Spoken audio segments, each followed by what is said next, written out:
کمرے میں بیٹھا ہوا تھا، بھوک سے برا حال تھا۔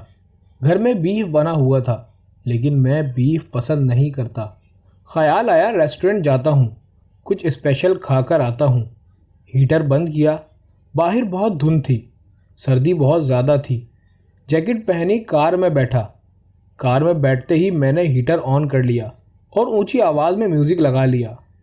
ہاتھ میں آئی فون تھا، میں اپنی دنیا میں مگن ڈرائیو کر رہا تھا۔ ریسٹورنٹ کے سامنے پہنچا، بھوک سے برا حال تھا۔ ریسٹورنٹ کے دروازے کے پاس پہنچا، ایک لڑکی کے ساتھ ٹکرایا۔ میں جلدی میں تھا، اس سے پہلے کہ میں کچھ کہتا اس لڑکی نے میرے منہ پہ تھپڑ مار دیا۔ میرا غصہ آسمان کی بلندیوں کو چھونے لگا۔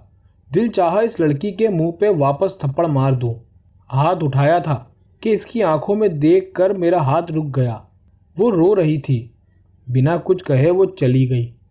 میں ریسٹورنٹ میں چلا گیا، کھانا آرڈر کیا لیکن کھانے کا دل نہیں تھا۔ میرے منہ پہ تھپڑ کا نشان ابھی بھی تھا، بھوک بھی تھی۔ خیر کھانا کھایا لیکن اس لڑکی پہ غصہ تھا۔ بھلا کیسے کوئی کسی کو تھپڑ مار سکتا ہے؟ کچھ لوگوں نے میری طرف دیکھا بھی تھا۔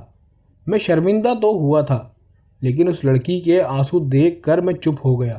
خیر کھانا کھانے کے بعد میں ہوٹل سے باہر آیا۔ جو کھانا بچ گیا تھا میں نے پارسل کروا لیا۔ ہوٹل سے باہر اپنی کار کے پاس آیا، گاڑی میں بیٹھا، پارکنگ سے کار نکالی۔ ابھی تھوڑا سا دور گیا تھا کہ وہ لڑکی پارکنگ کے باہر بیٹھی ہوئی تھی، باہوں پہ سر رکھے ہوئے، ہاتھ میں ٹیشو تھا، بار بار آنسو صاف کر رہی تھی۔ میں رکا، کچھ لمحے دیکھتا رہا، وہ جیسے کسی درد سے گزر رہی ہو۔ دل چاہا اس سے پوچھوں جا کر، آخر یہ آنسو کیسے؟ پھر کچھ انا تھی، بھاڑ میں جائے ایسی بدتمیز عورت۔ لیکن دل نے آواز دی، فارس شاید اسے ضرورت ہو تمہاری۔ میں پاس گیا، لڑکی کو سلام کیا، وہ میری طرف دیکھنے لگی۔ میں ہلکا سا مسکرایا جیسے وہ انجان تھی مجھ سے۔ میں پاس بیٹھا جا کر، کیسی ہیں میڈم؟ وہ میری طرف حیرت سے دیکھنے لگی۔ میں چہرے پہ ہاتھ رکھ کر بولا، میڈم میں وہی ہوں جس کو آپ نے تھوڑی دیر پہلے ایک زوردار تھپڑ مارا تھا۔ وہ لڑکی بہت سخت لہجے میں بولی، تو آپ مجھے تھپڑ مار لیں، حساب برابر ہو جائے گا۔ اس نے چہرہ میری طرف کیا۔ میں مسکرانے لگا، ارے نہیں، میں ایسا کچھ نہیں کرنے آیا۔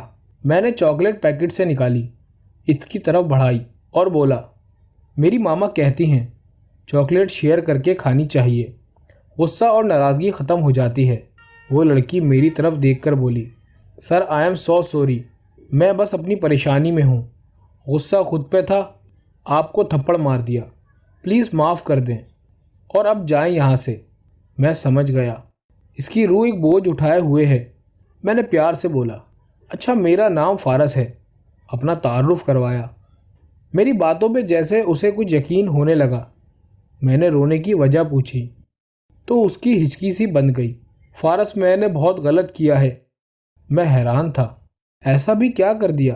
فارس میں اپنے شوہر کو دھوکہ دے رہی تھی، وہ مجھ پہ بہت یقین کرتے تھے، مجھے دنیا کی ہر چیز دی تھی انہوں نے، لیکن پھر بھی میں بے وفا ہو گئی۔ میں نے ان سے چھپ کر ایک بوائے فرینڈ بنایا ہوا تھا، بوائے فرینڈ کے ساتھ ملنا گھومنا پھرنا اب معمول کی بات تھی۔ شوہر گورنمنٹ آفیسر ہیں، وہ گھر میں بہت کم رہتے ہیں، لیکن نہ جانے ان کو کیسے ہمارا پتہ چل گیا۔ آج میں بوائے فرینڈ کے ساتھ ڈیٹ پہ آئی تھی اور شوہر نے اس لڑکے کے ساتھ مجھے پکڑ لیا۔ اب وہ مجھے طلاق دینا چاہتے ہیں، جب کہ مجھے اپنے گناہ کا احساس ہو چکا ہے۔ طلاق نہیں لینا چاہتی میں، ان کے قدموں کو چوم لوں گی، میں اب قبول کروں گی، بس وہ مجھے معاف کر دیں۔ مجھے خود سے نفرت سی ہو گئی ہے۔ ان کے ساتھ عمرہ بھی کر کے آئی ہوں، پھر بھی نہ جانے کیسے بھٹک گئی۔ فارس میرا گھر ٹوٹنے سے بچا لو، میں مر جاؤں گی، بس ایک بار مجھے وہ معاف کر دیں۔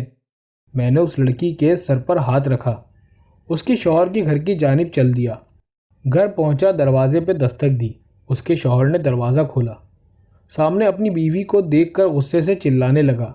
میں آگے بڑھا، اس کے شوہر کو سنبھالا اور اپنا کارڈ دکھایا، میں ایک سائبر آفیسر ہوں۔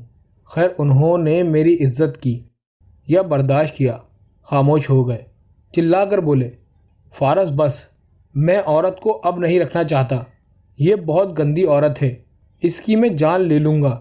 کیا کچھ نہیں دیا اس کو میں نے فارس، کیا کچھ، یہ گھر، یہ گاڑیاں، بینک بیلنس، سب کچھ، پھر یہ کیوں ایک طوائف بن گئی؟ عشق لڑانے لگی۔ وہ شخص رونے لگا۔ میرا بھرم، میرا سب کچھ تباہ کر دیا اس نے۔ فارس، اسے لے جاؤ یہاں سے، میں ہار گیا ہوں، کل طلاق دے دوں گا اسے۔ وہ لڑکی پاؤں میں گر گئی۔ مجھے معاف کر دیں، اللہ کے واسطے صرف ایک موقع دے دیں مجھے۔ میں قسم کھاتی ہوں، میں اس لڑکے کے ساتھ صرف دوستی کی حد تک تھی، کوئی غلط کام نہیں کیا۔ ہزاروں صفائی دیتی رہی، ہزاروں منتیں کی، لیکن جو دل سے اتر جائے وہ معاف نہیں کیے جاتے۔ اس کا شوہر چیخ چیخ کر کہنے لگا، فارس، اس عورت کو میں اب قبول نہیں کر سکتا، اسے لے جاؤ یہاں سے۔ میری آغوش میں اس نے کسی اور کو سوچا بھی کیسے؟ میرے لیے یہ تب ہی مر گئی تھی جب میں نے اسے کسی اور کے ساتھ دیکھا تھا۔ میں نے اس کے شوہر کو پیار سے سمجھایا، سر چھوڑے غصہ، اس سے بھول ہو گئی، جیسی بھی ہے آپ کی ہمسفر ہے، نادان ہے، بھٹک گئی۔ آپ اپنی اس محبت کو یاد کریں جب محبت سے اسے سینے لگایا ہو، کبھی کلمہ پڑھ کر قبول کیا ہو، کبھی اس کے درد کو اپنے دل میں محسوس کیا ہو، کبھی جو اسے بخار ہو اور آپ کی محبت تڑپ گئی ہو، آپ نے اس کے لیے گفٹ لائے ہوں، اس سے کھٹی میٹھی سی شرارتیں کی ہوں، کھانے پہ انتظار کیا ہو، اس کی تھوڑی سی تکلیف پہ آہ بھری۔ سر، مانا یہ غلط تھی، یہ بری ہے، یہ گندی ہی صحیح سر۔ فارس آپ کے قدم پہ پلکیں جھکاتا ہے۔ سر، آپ چھوڑ دیں گے نا آج غصے میں؟ خدا جانے بیچاری کہاں کہاں بھٹکے گی، نہ بھائی پوچھتے ہیں نہ بھابھی، لوگ پرائے ہو جائیں گے۔ سر، آپ کو کنواری لڑکی بھی مل جائے گی، آپ اپنی زندگی میں آگے بڑھ جائیں گے، خدا جانتا ہے یہ خاک ہو جائے گی۔ آپ کے بعد شاید کوئی بوڑھا، کوئی 6 بچوں کا باپ کسی شرابی کے حوالے سے مجبوری میں کر دیا جائے۔ خدا نہ کرے جب کوئی اپنا نہ رہا تو کسی سڑک کے کنارے پہ جسم بیچنے لگے۔ سر، مانا یہ بے وقوف ہے، نہ سمجھ ہو گئی ہے، غلطی سے کر دیا گناہ اس نے۔ سر، معاف کر دیں، اسے احساس ہو گیا ہے اپنے گناہ کا۔ وہ لڑکی تڑپ کر رونے لگی، ہاتھ جوڑ کر اپنے شوہر کے سامنے بیٹھ گئی اور سر جھکا لیا۔ میں نے اس کے شوہر کی آنکھوں میں دیکھ کر کہا، سر، اگر دل میں تھوڑی سی بھی محبت ہے تو اسے زمانے کے سرد ہوا سے بچا لیں، خدا جانے یہ طوائف کا سفر نہ طے کرے۔ غلطی انسان سے ہو ہی جاتی ہے، میری اس بہن کو رسوا نہ کریں، میں زمانے کو بہت قریب سے سمجھتا ہوں۔ اس کے شوہر کی محبت جاگ اٹھی، یا شاید رحم آ گیا، باہیں پھیلا کر بیوی کو سینے سے لگایا۔ بہت پیار کرتا ہوں اس پاگل سے۔ وہ لڑکی زور سے سینے سے لگ گئی اور روتے ہوئے بولی، میں ماں بننے والی ہوں، آپ کو خوشخبری دینی تھی کہ یہ سب ہو گیا۔ مانتا ہوں اس حالت میں قبول کرنا مشکل ہوتا ہے، لیکن اگر کوئی سچے دل سے معافی مانگے تو اللہ کی رضا کے خاطر معاف کر دینا چاہیے، ایک موقع دینا چاہیے۔ طلاق دینا ہر درد کا علاج نہیں ہوتا، صبر اور معاف کر کے ہاتھ تھام لیا کریں، اور ہر عورت ایسے گناہ سے بچنے کی کوشش کرے۔ میں مسکراتے ہوئے اپنی کار میں بیٹھا، گھر کی طرف چل دیا۔ رات کے 2 بج رہے تھے۔ مسکرانے لگا، سمجھ گیا تھا کیوں جلد بازی اور غصہ شیطان کا کام ہے۔ میں جلد بازی میں یا غصے میں اس لڑکی کو اگر تھپڑ مار کے آگے بڑھ جاتا تو شاید اسے طلاق ہو چکی ہوتی، شاید وہ کسی شرابی کے ساتھ بند کر دی جاتی، یا شاید کنجری بن جاتی۔ وضو کیا، شکرانے کے نوافل ادا کیے، اور آپ کے لیے رات کو 2 بجے لکھنے لگا۔ اجازت دیجیے۔